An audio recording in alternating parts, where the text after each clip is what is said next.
Hi everybody, just a quick thank you and shout out to everybody that's been sending me some well wishes and love and hope and light and prayers, and leaving some comments for me on the channel. I really appreciate it, even the ones about the Scottish accent, so I hope that's keeping you entertained.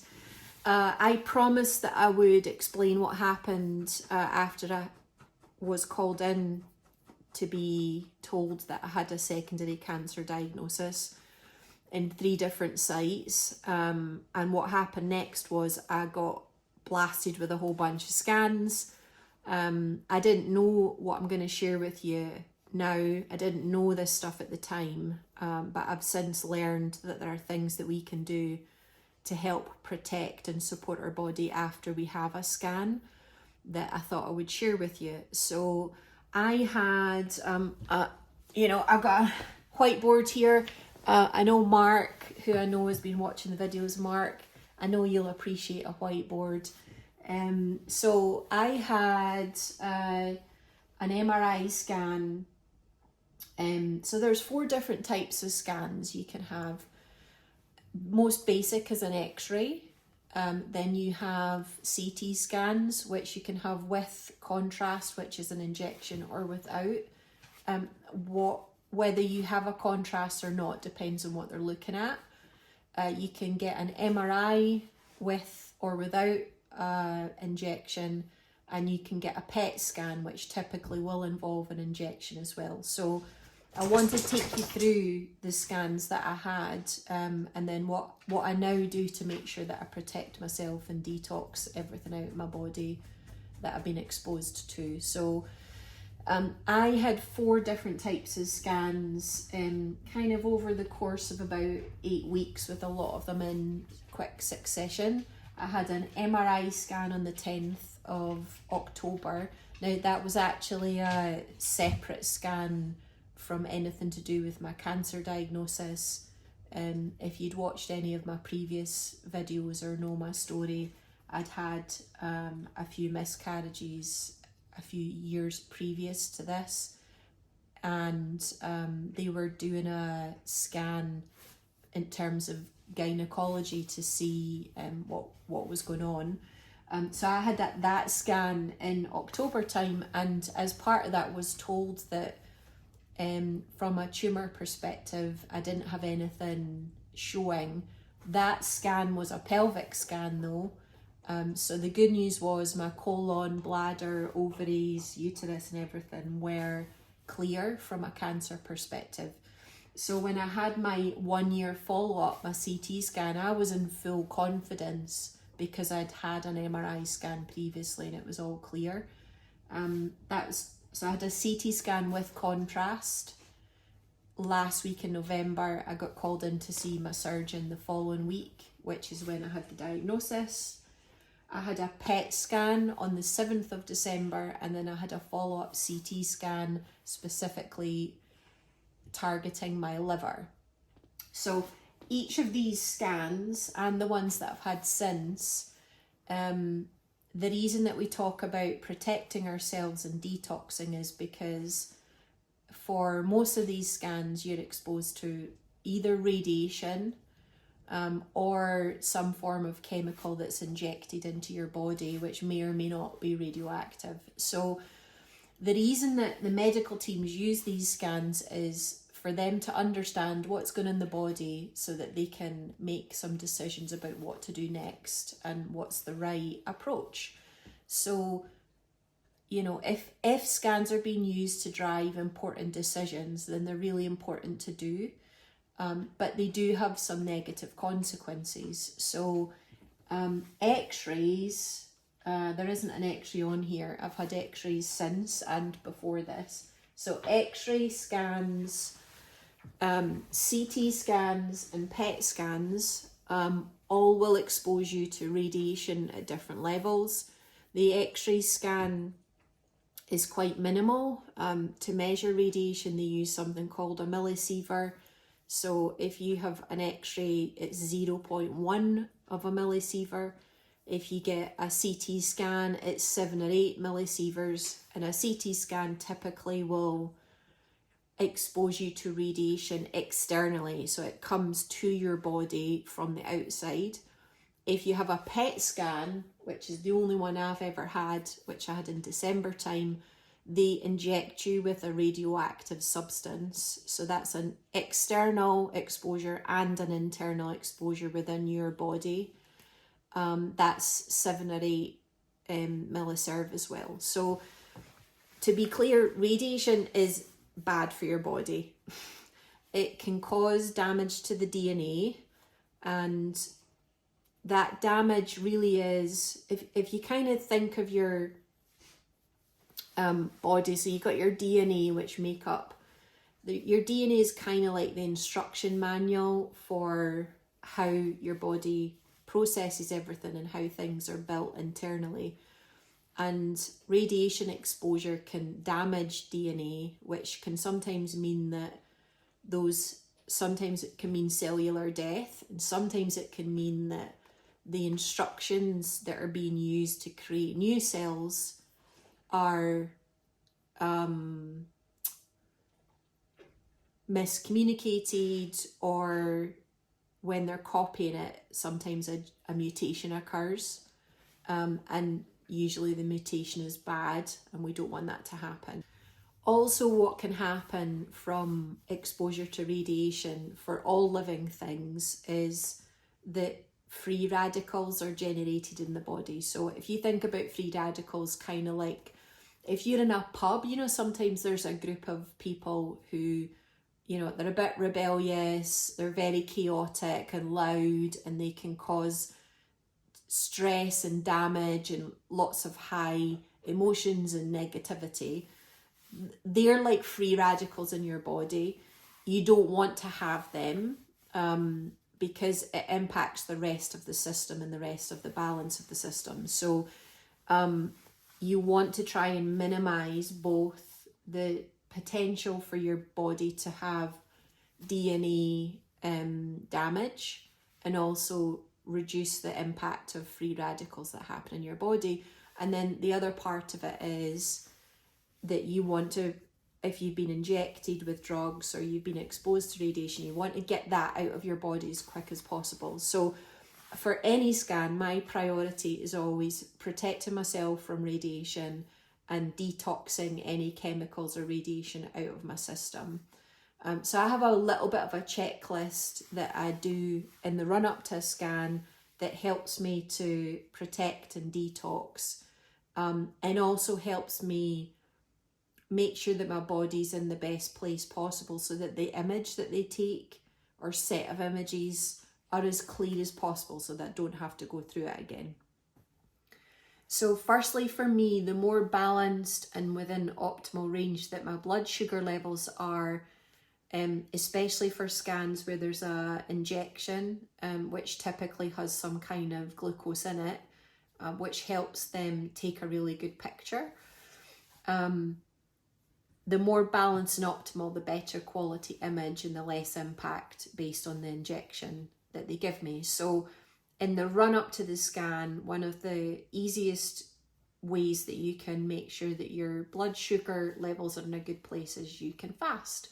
So I think for the scans where they know in advance that you're going to be having an injection, often if they say you have to fast for a minimum of 6 hours, that's the reason why. I like to do a bit longer because it's part of my routine anyway, so it's not too much of a hassle. And I just want to make sure that I'm in the best position possible, that the image that they take is as high quality as possible. So I'll typically do a 24-hour fast before the scans. And sometimes I don't know if they're going to do contrast or an injection for certain ones, because CT and MRI, you can turn up and they may or may not give you an injection if you haven't asked in advance. So I'll always do a bit of a fast. And then there are 4 things that I do in terms of supplements to help protect and detox things out of my body. I take these the day before, on the day itself, and 3 days afterwards. So I take a high dose of vitamin D. And the reason for that is, so if you think about your body like a house, and vitamin D is, it's kind of like a supervisor that tells all the workers, which are cells in your body, tells all the workers to create and produce special protective shields that are specifically designed to help protect it from radiation. So if you take it before your scan, it allows your body time to create more of these protective shields, which means that when your body's exposed to that radiation, you know, the shield is there to help minimize any damage and to protect the body from the outside, and which also protects what's happening on the inside as well. So first one's vitamin D. The second one is fish oil.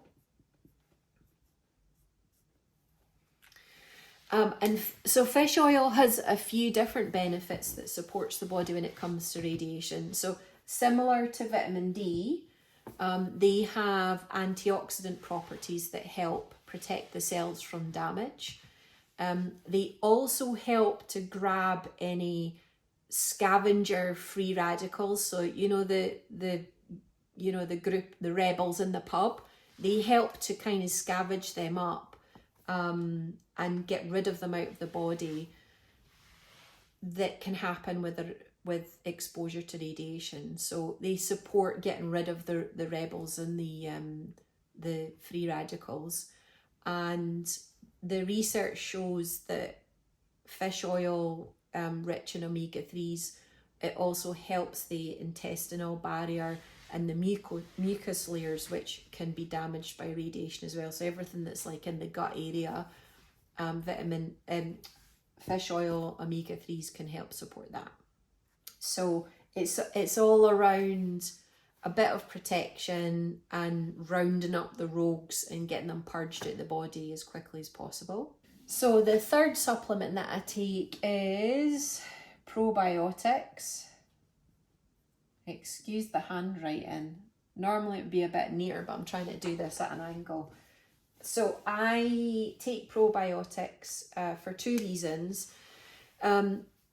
Unfortunately, the gut microbiome, which is really important every day in the body, can be disrupted by radiation exposure. So probiotics will help keep a healthy balance of gut bacteria.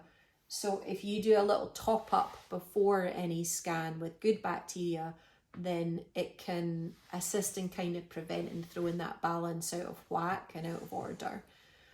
And having a good balance of gut bacteria also means any toxins and waste products that you know are either entered into your body through an injection or through the radiation exposure externally, that's going to cause some toxins and damage. And if you have a good balance of gut bacteria in there, that's one of the places that those toxins are eventually removed from. So it just means that your gut is in a good place to remove any toxins quickly and efficiently and get it out you as quick as possible, especially where you've had an injection with a CT scan, MRI or PET scan. And then the last supplement is liquid form liposomal vitamin C.